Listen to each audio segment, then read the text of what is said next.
Hello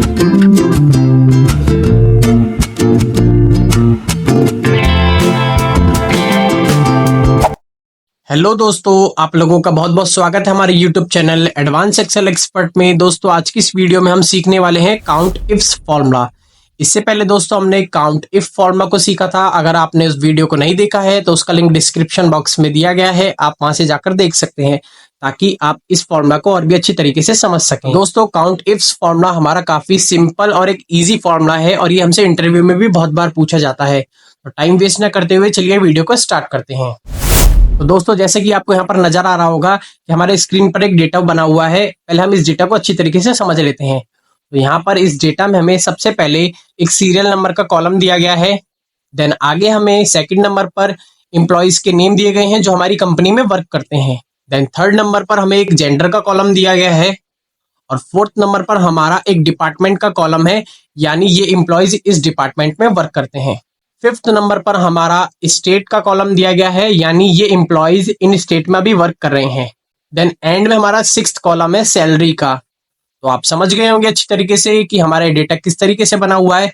दोस्तों कभी भी किसी भी फॉर्मूला का यूज करने से पहले सबसे पहले आपको एक डेटा को अच्छी तरीके से समझ लेना चाहिए ताकि आप उस फॉर्मूला को अच्छी तरीके से यूज कर सकें और आपका सही आंसर निकल सके। तो आप समझ गए होंगे कि दोस्तों हमारा डेटा किस तरीके से बना है।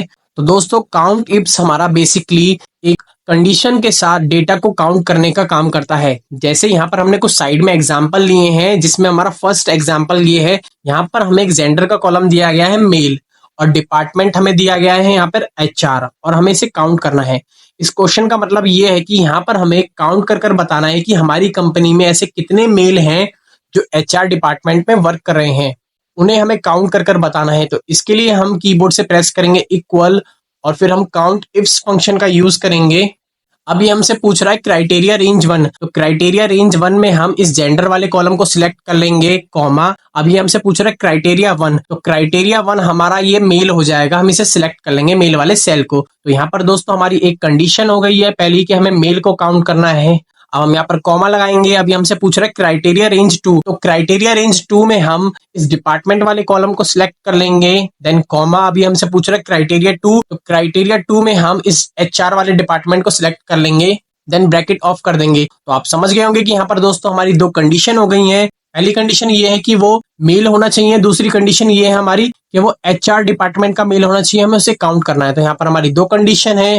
देन हम एंटर करेंगे तो यहाँ पर आंसर हमारा निकल कर आ रहा है 3, यानी 3 ऐसे मेल हैं जो हमारे एचआर डिपार्टमेंट में काम कर रहे हैं। एक बार हम अपने डेटा में चेक कर लेते हैं हाईलाइट कर। तो आपको नजर आ रहा होगा कि यहाँ पर केवल 3 ही है ऐसे एम्प्लॉइज जो एचआर डिपार्टमेंट में वर्क कर रहे हैं। हम यहाँ पर डेटा को चेंज कर भी देख सकते हैं। जैसे हम मेल की जगह फीमेल को भी चेक कर सकते हैं, उसके लिए हमें मेल की जगह फीमेल टाइप करना होगा। यहाँ पर हम फीमेल टाइप करेंगे, देन एंटर करेंगे तो यहाँ पर आंसर निकल कर आ रहा है 2, यानी 2 ऐसी फीमेल हैं जो हमारी एचआर डिपार्टमेंट में वर्क कर रही हैं। तो आप समझ गए होंगे कि हमारा काउंट इफ्स फॉर्मूला किस तरीके से कंडीशन के साथ डेटा को काउंट करने का काम करता है। तो चलिए दोस्तों अब हम अपने दूसरे एग्जांपल की ओर बढ़ते हैं। तो दूसरे एग्जांपल में हमें सबसे पहले यहाँ पर एक जेंडर दिया गया है फीमेल और उसका डिपार्टमेंट दिया गया है परचेज डिपार्टमेंट। थर्ड में हमें स्टेट दिया गया है दिल्ली, इसे हमें काउंट करना है। यहाँ पर क्वेश्चन हमसे कुछ इस तरीके से पूछा जा रहा है कि यहाँ पर हमें ऐसी कितनी फीमेल हैं हमारी जो अभी परचेज डिपार्टमेंट में वर्क कर रही हैं और अभी के टाइम पे वो दिल्ली में है, यानी दिल्ली में वर्क कर रहे हैं। तो क्वेश्चन कुछ इस तरीके से है, इन्हें हमें काउंट कर बताना है। तो इसके लिए भी हम काउंट इफ्स फंक्शन का यूज करेंगे। अभी हमसे क्राइटेरिया रेंज 1 पूछ रहा है, तो क्राइटेरिया रेंज 1 में हम इस जेंडर वाले कॉलम को सिलेक्ट कर लेंगे कॉमा। अभी हमसे पूछ रहा है क्राइटेरिया 1, तो क्राइटेरिया 1 हमारा ये फीमेल हो गया, देन कॉमा लगाएंगे हम। और ये हमसे दोबारा से पूछ रहा है क्राइटेरिया रेंज 2, तो क्राइटेरिया रेंज 2 में हम इस डिपार्टमेंट वाले कॉलम को सिलेक्ट कर लेंगे कॉमा। अब क्राइटेरिया 2 पूछ रहा है हमसे, तो क्राइटेरिया 2 हमारा ये परचेज वाला हो गया, देन दोबारा से कॉमा लगाएंगे।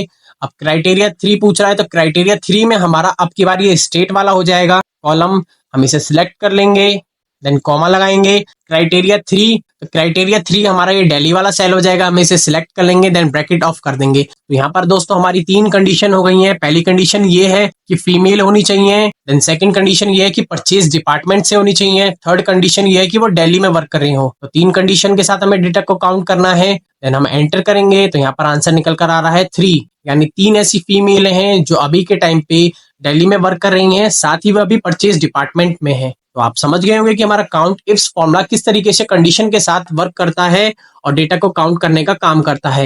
मैं उम्मीद करता हूं दोस्तों आपको ये फॉर्मूला अच्छी तरीके से समझ में आ गया होगा। अगर आपको दोस्तों ये वीडियो अच्छी लगी हो तो हमारे चैनल को सब्सक्राइब करें एंड लाइक करें और अपने दोस्तों को ज्यादा से ज्यादा शेयर करें और एक छोटा सा कमेंट जरूर करें कि आपको ये वीडियो कैसी लगी।